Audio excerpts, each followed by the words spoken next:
महाराज की जय।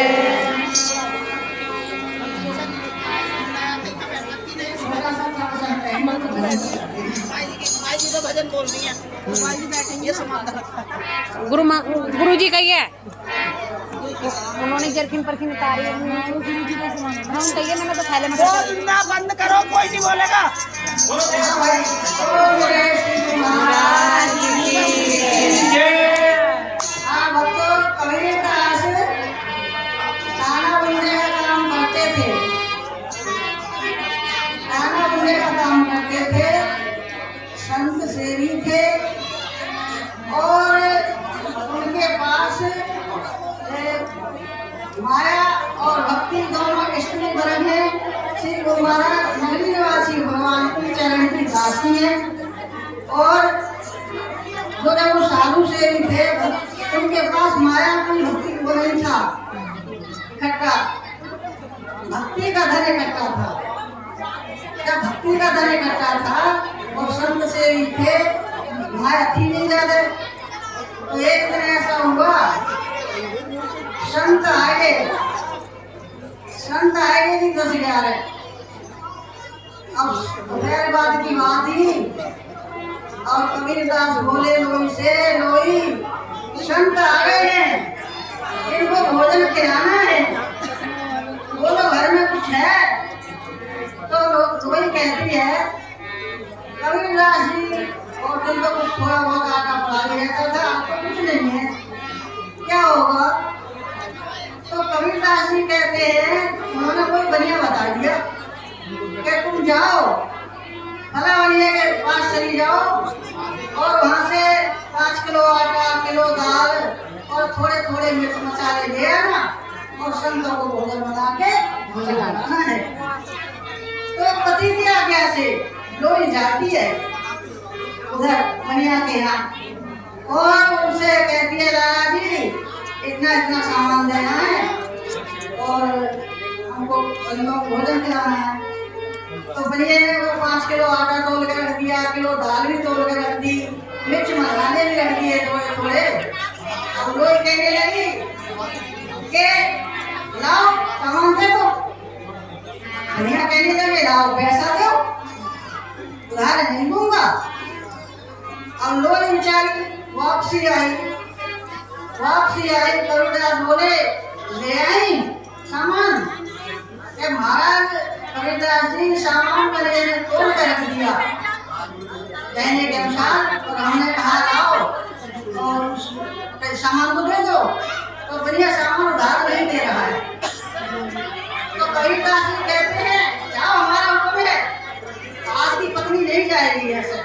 हाँ वैसे है थोड़ी है, जाओ हमारा हुक्म है, दोबारा जाओ और बढ़िया से कहना कि कबीरदास ने कह दिया है आप हमें सामान उधार दे दो। अब बेचारी लोई फिर जाती है, कह दिया दादा जी कबीरदास ने कह दिया है आप सामान उधार दे दो। अब बढ़िया क्या कहता है, धर्म के रास्ते में बड़ी समस्याएं आती हैं। जो सत्य धर्म पे इंसान चलता है ना, उसके सामने बहुत बहुत कठिनाई आती है। सभी से शांत हो जाए, सभी शांत हो जाए थोड़ी देर के लिए। सभी से प्रार्थना, सभी शांत होकर सुने तभी कुछ मिल पाएगा। तो अब वही उनके कहने से फिर दोबारा जाती है कि जी कबीर साहब ने कह दिया है लाला जी उधार दे दो। और बढ़िया फिर परीक्षा ले रहा है लोई की। बढ़िया कहता है उधार तो दे दूंगा पर तुम्हें मेरी दुकान पर रात के 12 बजे आना पड़ेगा। कोई घबरा गई भाई मैं 12 बजे कैसे आ जाऊंगी, अभी का तो हुक्म है आज देखो। तो वो फिर आई कबीर जी बोले ले आई सामान, कहाँ से ले आऊँ। बढ़िया तो ऐसे कह रहा है रात के 12 बजे दुकान पर आना पड़ेगा।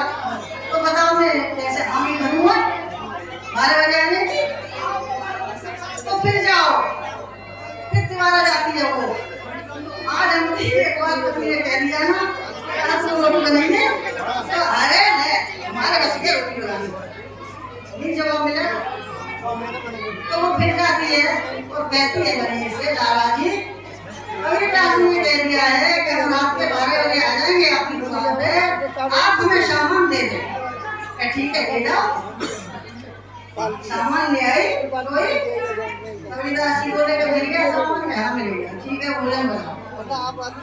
अब लोई ने बड़े प्यार के साथ भोजन बनाया और भोजन बना के संतों को जमाया और संतों को काला में विदा किया और 4 दो उनके बेटा ले लिए। दोनों प्राणियां थे तो उन्होंने भी भोजन कर लिया। जब उन्होंने भोजन कर लिया तो कुदरती बात होती है कि एकदम मौसम खराब होता है।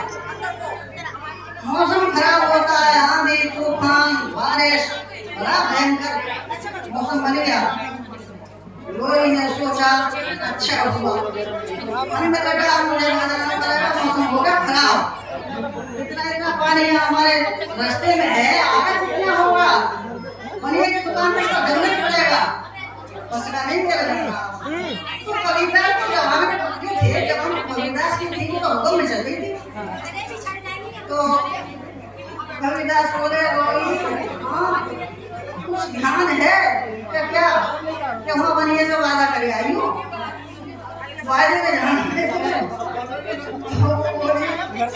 महाराज कविदास मेरे बस में आया ना, भयंकर मौसम है, देखो ना कितना डरावना है, मेरे बना जाएगा तुम्हारे बना जाए। ठीक है जवान ये भी है, मैं जवान का पक्का हूँ, भक्त हूँ भगवान का, तो जवान मेरे लिए मैं तुमको लेके चलूंगा।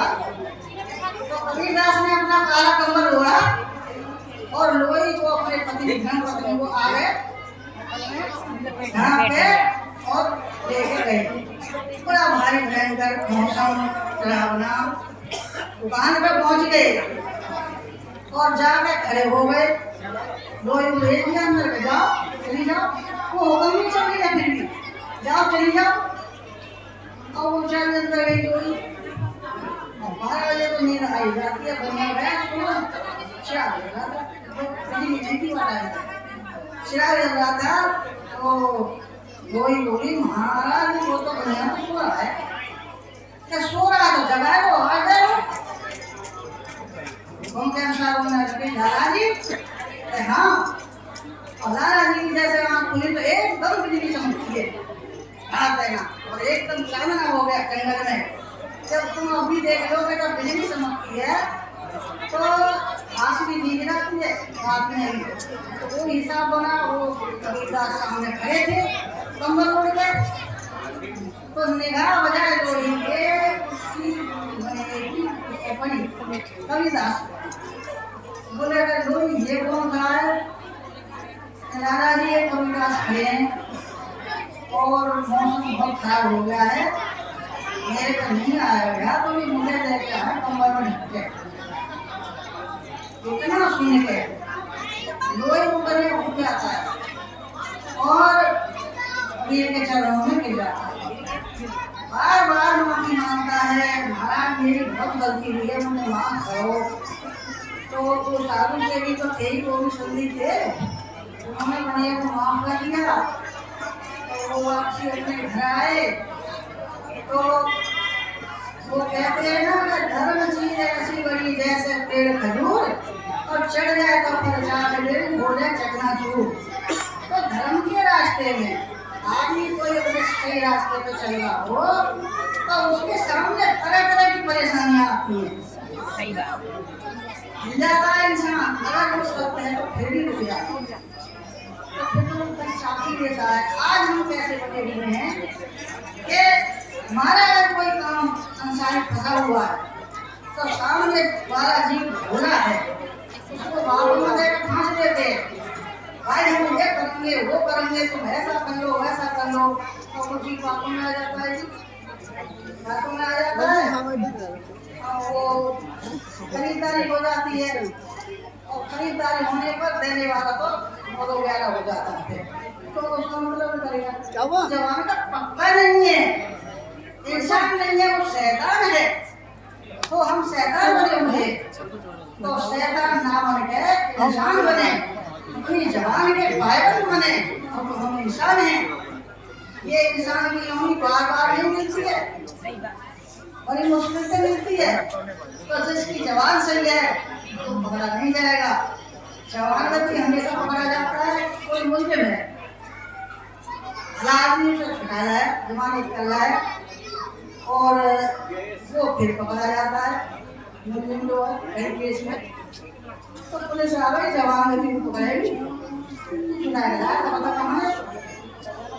तो जवान व्यक्ति को पकड़ा जाता है, जवान अपनी सही होनी चाहिए।